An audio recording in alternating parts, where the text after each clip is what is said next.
Graffiti on the walls of these apartment complexes tell painful stories of loved ones lost to gun violence. It has become a media cliche to compare neighborhoods plagued by gun violence to war zones. But this is life for most communities struggling with poverty. While crime in their neighborhoods is high, their everyday struggles are also rife with risk and uncertainty. Today, Robin Schaefer and I took a walk through a city neighborhood known as Jungle to see the living conditions of many single mothers who reside in these 29 government housing units. It was a humbling experience for both her and I as we toured the apartment complexes one room at a time. Most, if not all, are two-bedroom units that holds up to 10 family members or even more. For Dorita Puerto, this is all she has known of for her entire life. She grew up as a child in one of these very same apartments. 44 years later, and now written off by the government, she lives here with her children and grandbabies. Her bedroom sits in the living room area. No minister, nobody come try help with situation, and then they get attacked about how the house they sign off. So whatever need for done that the building, we have to do it ourselves. And majority are we through this place that's single mothers. We have kids that go to school. We don't have no job, and we have to try make ends meet every day. And nothing change. No minister will come in change nothing. They get and they come and they have basketball tournament. They have league bingo game. They have this and that. Not to make nothing happen for we. That not to change nothing, because we live in the same situation. The house there, the windows are not good. The doors are not good. You know, the house don't have no sewer system because the things, the pipe, there's so much years, they rotten up and thing, they cack up. You know, you have a sensible bathroom and stuff like that. Then the most kids living in this area. Well, you got so much kids in this area, and this area, to me, that won't filter you living in. You just have to try keep yourself healthy and keep your kids healthy for catch germs and disease and anything in this area. So. Without a toilet in her house, Puerto and her family are forced to borrow from relatives and neighbors. We have to use my sister bathroom. And she doesn't live. You don't live too far away. But that the way how we have to use. That the way how we have to use bathroom system. We have to go to our sister house. Because many of the apartments there, the toilet they're not good. Many people have to take out their toilet and stuff like that, because then when you used to have one toilet and you can't flush or nothing. You can't use that for nothing at all.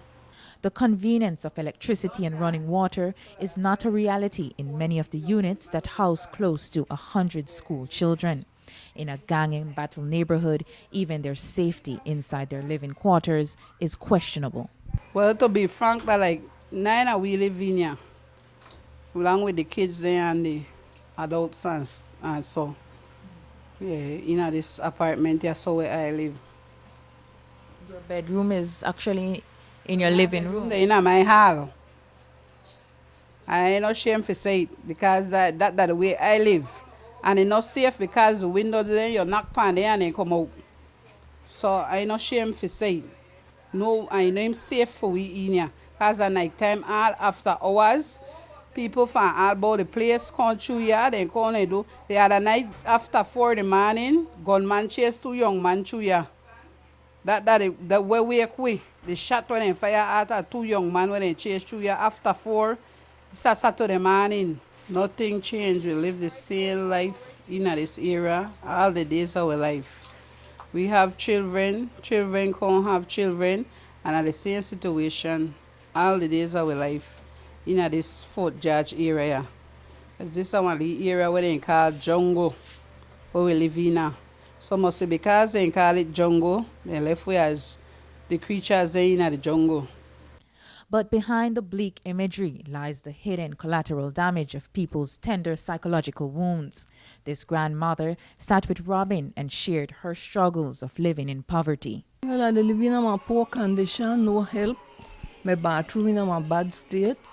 I can't even buy food for I eat sometime. When things overtake me, I run go to Coruscant where my niece and nephews then there. Because my sister, she did from up there too. Only the two away. So that's why I run sometime when I find the lean $9 to pay the bus. I would go up there and stay there 2-3 weeks with them or 1 month. And then I come back down. The chaos that seems to haunt so many violent neighborhoods does not start with the pulling of a trigger.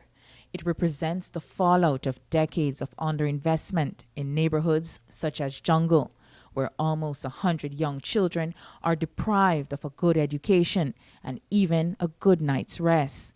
It is the brutality of the everyday life, with no bullets, just innocent targets. I asked the ministers when they come around, this door here, Mr. Moine Espejo, tell me you fix the door for me after the New Year's. Look how long New Year's gone, I no fix the door yet. You got on Mr. Musa, you up and down, you can't stand because you know come in today, no come in today, no come in today. That's all you hear. Mr. Musa no come in today. So I don't know where to turn. So I just sit down here sometimes and just cry. And ma'am, do you ever worry about your safety, considering that the doors and the windows? Because sometimes here gunshot, they shoot round here, on Victoria Street round here. So I afraid, I scared, but what I want to do? I don't have no way for go, no way for help. Like I said, only sometime I go wear the carousel when my nieces and nephews then there. If you need to the minister, they know they try help you at all. They help who no need help. And how we get the promises? Nothing done. Promises. Then come and look for your situation, they promise you this, they promise you that, and nothing happen.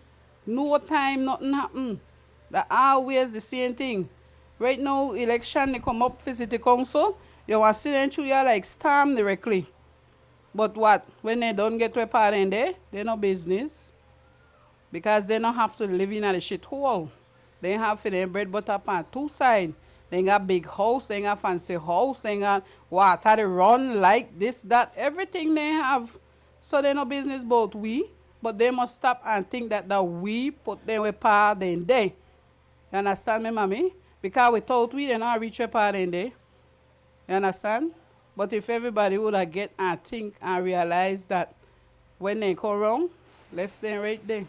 Reporting for 7 News, Monica Bowden.